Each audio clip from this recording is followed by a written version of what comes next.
சரி கவனிங்க. இப்போ நம்ம அடுத்தது பார்க்க போகிறது நல் இஃப். ஸோ நல் இஃப்பில் பார்த்தீங்கன்னா 2 கண்டிஷன் செக் பண்ணுவோம். ஸோ நம்ம 2 பேராமீட்டர் இங்கே பாஸ் பண்ணுவோம். 2 எக்ஸ்பிரஷன் மாதிரி 2 எக்ஸ்பிரஷனோ இல்லை பேராமீட்டரோ பாஸ் பண்ணுவோம். அதில் 2 பேராமீட்டரில் கொடுக்குற வேல்யூஸ் இப்போ ஏபின்னு 2 எக்ஸ்பிரஷன் எடுத்துட்டோம் அப்படின்னா ஏ ஒரு எக்ஸ்பிரஷன், பி ஒரு எக்ஸ்பிரஷன். ஸோ ஏபியோட வேல்யூ ரெண்டுமே சேமாக இருந்தால் அதுக்கு என்ன அவுட்புட்டு கொடுக்கணும். ஸோ ஏவும் பியும் டிஃப்ரெண்ட்டாக இருந்தால் என்ன அவுட்புட்டை கொடுக்கணும். இதை மேக்ஸிமம் யூஸ் பண்ணுறது இல்லை, ஒரு சில இடத்துல இது தேவைப்படும். இப்போ நம்ம டிவிஷன் பை 0, ஸோ ஏதாவது ஒரு வேல்யூவை 0 வச்சு டிவைட் பண்ணால் நமக்கு என்ன கிடைக்கும்? ஒரு 1 அப்படிங்கிற, சரி 1 இல்லை, ஒரு 10ன்னு ஒரு வேல்யூ இருக்குது. 10 0 வச்சு டிவைட் பண்ணால் என்ன அவுட்புட் வரும்? 0 வருமா? 10 டிவைட் பை 0, இதோட ரிசல்ட் என்ன கிடைக்கும்? 10 டிவைட் பை 0 ரிசல்ட் என்ன வரும்? 0 வராது, இன்ஃபினிட்டின்னு வரும். ஓகேவா? 0 டிவைட் பை 10ன்னு இருந்தால் தான் நீங்கள் சொல்கிற 0 வரும். 10 டிவைட் பை 0னா இன்ஃபினிட்டி. ஸோ இன்ஃபினிட்டிங்கிற ஒரு வேல்யூ எஸ்கியூஎல்ல கிடையாது, ஏன்னா அது மேத்தமெட்டிக்கல் ஃபங்க்ஷன். ஸோ அந்த அளவுக்கு மேத்தமெட்டிக்கல் ஃபங்க்ஷன் எஸ்கியூஎல் கொரிக்குள்ளே கிடையாது. ஸோ அந்த மாதிரி நம்ம ஒரு வேல்யூவை 0 வச்சு டிவைட் பண்ணி அந்த இன்ஃபினிட்டி வராமல் தடுக்கிறதுக்கு நல் இஃப் யூஸ் பண்ணலாம். ஓகேவா? நல் இஃப்ங்கிறது முக்கியமாக யூஸ் ஆகக்கூடிய இடம் அந்த டிவிஷன் பை 0 எரர்னு சொல்லுவாங்க. ஸோ எந்த ஒரு வேல்யூவையும் 0 வச்சு டிவைட் பண்ணும்போது டிவிஷன் பை 0 எரர் அப்படின்னு ஒரு எரர் வரும். ஸோ எஸ்கியூஎல்லையும் அந்த எரர் உண்டு. ஸோ அந்த எரரை நம்ம இல்லாமல் பண்ணுறதுக்காக தான் இந்த நல் இஃப்பை நம்ம யூஸ் பண்ணுவோம். ஸோ இதோட அப்ளிகேஷன் அதுதான். ஸோ இப்போ நம்ம என்ன பண்ண போகிறோம் அப்படின்னா 2 ஆர்கியூமெண்ட், 2 எக்ஸ்பிரஷன் இல்லை 2 பேராமீட்டர், 2 ஆர்கியூமெண்ட்டை நம்ம இங்கே கம்பேர் பண்ணுவோம். ஸோ கம்பேர் பண்ணும்போது அந்த 2 ஆர்கியூமெண்ட்டும் 2 விதமான ரிசல்ட்டை கொடுக்கும். ஒன்று 2 ஆர்கியூமெண்ட்டும் சேமாக இருக்கலாம், இல்லை 2 ஆர்கியூமெண்ட்டும் டிஃப்ரெண்ட்டாக இருக்கலாம். இதான ரிசல்ட் கிடைக்கும். இப்போ 2 வேல்யூ நம்ம கொடுக்குறோம் அப்படின்னா இப்போ ஏன்னு ஒரு வேல்யூ இருக்குது, பின்னு ஒரு வேல்யூ இருக்குது. So A equal to 10, BC equal to 10. So இப்படி இருக்கலாம். அப்படி இல்லையா, ஏசி ஈக்குவல் 10, பிசி ஈக்குவல் 20ன்னு இருக்கலாம். அப்போது 2 வேல்யூமே சேமாக இருக்கலாம், இல்லை 2 வேல்யூயும் டிஃப்ரெண்ட்டாக இருக்கலாம். இது 2 தான் நடக்கிறதுக்கு வாய்ப்பு இருக்குது. ஸோ அந்த மாதிரி நம்ம பாஸ் பண்ணக்கூடிய அந்த பேராமீட்டர் ஆர்கியூமெண்ட் சேமாக இருக்கும்போது என்ன ரிசல்ட் வரணும், டிஃப்ரெண்ட்டாக இருக்கும்போது என்ன ரிசல்ட் வரணும். ஸோ இப்போ பார்த்தீங்கன்னா 2 ஆர்கியூமெண்ட்டும் சேமாக இருந்ததுன்னா, ரெண்டுமே ஈக்குவலாக இருந்ததுன்னா நமக்கு வரக்கூடிய அவுட்புட்டு நல்லுன்னு தான் வரும் எஸ்கியூஎல்குள்ளே. நீங்கள் மேத்தமெட்டிக்கல் எக்ஸ்பிரஷனில் வேறு மாதிரி இருக்கலாம், ஆனால் எம்எஸ் எஸ்கியூஎல் சர்வரில் 2 ஆர்கியூமெண்ட்டும் ஈக்குவலாக இருந்ததுன்னா வரக்கூடிய அவுட்புட்டு நல்லுன்னு தான் வரும். ஓகேவா? ஸோ இதுவே 2 வேல்யூவும் ஐடென்டிக்கல், அதாவது ஈக்குவலாக இல்லை, நாட் ஈக்குவலாக இருந்தது அப்படின்னா ஃபஸ்ட்டு ஆர்கியூமெண்ட்டில் என்ன வேல்யூ இருக்கோ அந்த தான் அவுட்புட்டாக கிடைக்கும். இப்போ 10 ஏவும் 10 பியும் 10னா வரக்கூடிய அவுட்புட்டு நல்லுன்னு வரும். ஏ 10 பி 20 அப்படின்னு இருக்குன்னா 10ங்கிறது தான் அவுட்புட்டாக கிடைக்கும். ஸோ அதுதான் இங்கே நல் இஃப்பில் சொல்கிறாங்க. ஓகேவா? ஸோ நல் இஃப்பு 2 பர்பஸுக்கு யூஸ் பண்ணுறோம். ஒன்று டிவிஷன் பை 0 எரர் வராமல் தடுக்கிறதுக்கும், இதே மாதிரி சேம் ஆர்கியூமெண்ட் டிஃப்ரெண்ட் ஆர்கியூமெண்ட் நம்ம உள்ள இன்புட் கொடுக்கும்போது அதில் நமக்கு கன்ஃபியூஸ் ஆகாமல் இருக்கிறதுக்கு இந்த மாதிரி ஒரு செட்டப் அங்கே எஸ்கியூஎல்ல இருக்குது. ஓகேவா? ஸோ இதில் நம்ம நியூமரிக்கல் வேல்யூ மட்டும் தான் கொடுக்க முடியுமா, ஸ்ட்ரிங் வேல்யூ கொடுக்கக்கூடாதான்னு கேட்டிங்கன்னா நியூமரிக்கல் வேல்யூவும் கொடுக்கலாம். அதாவது நம்பர்ஸையும் நீங்கள் கம்பேர் பண்ணலாம்.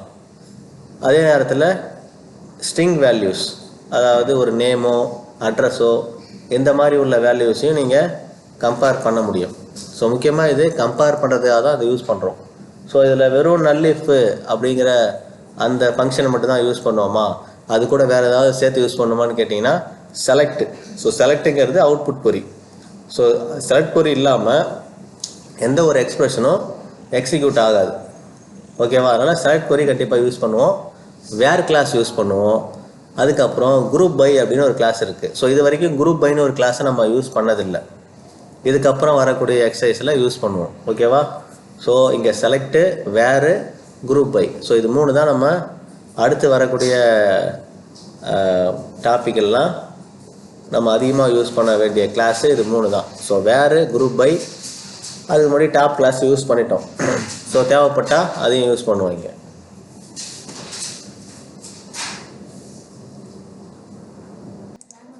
சரி, கவனிங்க. ஸோ இப்போ நம்ம நல்லிப்புக்கான சின்டாக்ஸ் எப்படி நம்ம இதை யூஸ் பண்ண போகிறோம். இப்போ சொன்னோம் இல்லையா, 2 ஆர்குமெண்ட், 2 எக்ஸ்பிரஷன், இல்லை 2 பேராமீட்டர். ஸோ 2 பேராமீட்டரில் உள்ள அந்த எக்ஸ்பிரஷனும் சேம் வேல்யூவாக இருந்ததுன்னா நம்மளுடைய அவுட்புட்டு நல்லுன்னு வரும் அப்படின்னு சொன்னேன். இதுவே வந்து நாட் ஐடென்டிக்கல்னா 2 எக்ஸ்பிரஷனும் டிஃப்ரெண்ட் வேல்யூஸ் இருந்ததுன்னா ஃபஸ்ட்டு எக்ஸ்பிரஷனோட அந்த வேல்யூ தான் அவுட்புட்டாக நமக்கு டிஸ்பிளே ஆகும். ஸோ இப்படி தான் நம்ம இந்த நல்லிப்பை செக் பண்ண போகிறோம். ஸோ செலக்ட்டுங்கிறது நம்ம அவுட்புட் கொரி. ஓகேவா? அடுத்தது நல்லிப்பு. ஸோ நல்லிப்பு தான் நம்ம யூஸ் பண்ணக்கூடிய ஃபங்க்ஷன். கூட 2 எக்ஸ்பிரஷன் இருக்கும். So expression 1, expression 2. ஸோ அது எது வேணால் இருக்கலாம். அது நியூமரிக்கல் வேல்யூவாக இருக்கலாம், இல்லை ஆல்ஃபாபெட்டிக்கல் வேல்யூவாகவும் இருக்கலாம். ஓகேவா? ஸோ இதுக்கு நீங்கள் எந்த டேட்டா பேஸ் வேணாலும் பண்ணலாம், மாஸ்டர் டேட்டா பேஸில் மட்டும் பண்ணக்கூடாது. ஓகேவா? ஸோ இதை டைப் பண்ணுங்கள். ஸோ இங்கே பாருங்கள், செலக்டு நல்லிஃபு. ஸோ 25,25. இப்போ ரெண்டுமே வந்து சேம் வேல்யூ தானே. சேம் வேல்யூவாக இருந்தால் என்ன சொன்னேன், நல்லுன்னு அவுட்புட் வரும்னு சொன்னேன். ஸோ இதை நீங்கள் டைப் பண்ணிவிட்டு எக்ஸிக்யூட் பண்ணிங்கன்னா உங்களுக்கு அவுட்புட்டு இப்படி தான் வரும். அதாவது நல் அப்படிங்கிறது தான் உங்களுக்கு அவுட்புட்டில் டிஸ்பிளே ஆகும். ஸோ எங்களுக்கு காலமுக்கு நேமே இல்லை இல்லையா. ஸோ காலமுக்கு நேம் கொடுக்கறதுக்கு தான் இந்த ஆஸ் அப்படிங்கிறத யூஸ் பண்ணுவோம். ஸோ ஆஸ் ரிசல்ட் அப்படின்னா ஆஸுக்கு அப்புறம் நீங்கள் என்ன டைப் பண்ணுறீங்களோ அது இங்கே காலம் நேமாக வரும். ஸோ எம்டியாக நீங்கள் வெறும் நல்லுன்னு டிஸ்பிளே பண்ணுறதுக்கு பதிலாக அது காலமுக்கு ஒரு நேமை நம்ம அசைன் பண்ணுறோம். ஓகேவா? ஸோ சேம் இதே அவுட்புட் தான் வரும், ஆனால் காலம் நேமோட வரும். ஸோ ரெண்டையும் டைப் பண்ணி பாருங்கள். ஸோ கண்டிஷன் 2ல் நீங்கள் பாருங்கள். ஸோ செலக்ட் நல்லிப்பு 2 டிஃப்ரெண்ட் எக்ஸ்பிரஷன் கொடுத்துருக்கோம், 2 டிஃப்ரெண்ட் வேல்யூஸ் இருக்குது, 35,25. ஸோ ஆஸ் ரிசல்ட் அப்படின்னா ரிசல்ட்டுங்கிற காலம் நமக்கு டிஸ்பிளே ஆகணும். இப்போ நமக்கு அவங்க சொல்லியிருக்கிற அந்த கண்டிஷன் படி ரெண்டும் டிஃப்ரெண்ட்டாக இருக்கும்போது ஃபஸ்ட்டு என்ன எக்ஸ்பிரஷனில் வேல்யூ இருக்கோ அதுதான் ரிசல்ட்டில் உங்களுக்கு அவுட்புட்டாக வரும். ஓகேவா?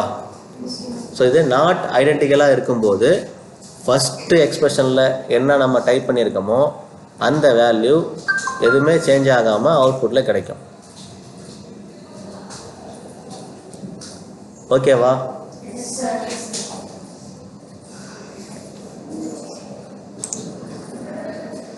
ஸோ நீங்கள் இதை நியூமரிக்கல் வேல்யூ மட்டும் தான் யூஸ் பண்ண முடியுமா, நம்ம ஆல்ஃபாபெட்டிக்கல் வேல்யூ யூஸ் பண்ண முடியாதா, ஸ்ட்ரிங்கை யூஸ் பண்ண முடியாதான்னு கேட்டிங்கன்னா ஸ்ட்ரிங்கையும் யூஸ் பண்ணலாம்.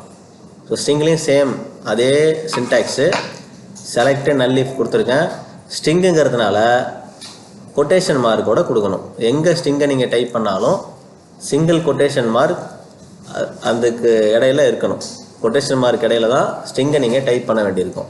ஸோ இங்கே என்னோடய நேம் கொடுத்துருக்கேன், கம்மா கொடுத்தாச்சு. இது ஒரு எக்ஸ்பிரஷன், ரெண்டாவது எக்ஸ்பிரஷனும் சேம் என்னோடய நேம் தான், ஆஸ் ரிசல்ட். ஸோ ரிசல்ட்டுங்கிறத நமக்கு இங்கே டிஸ்பிளே ஆகணும்.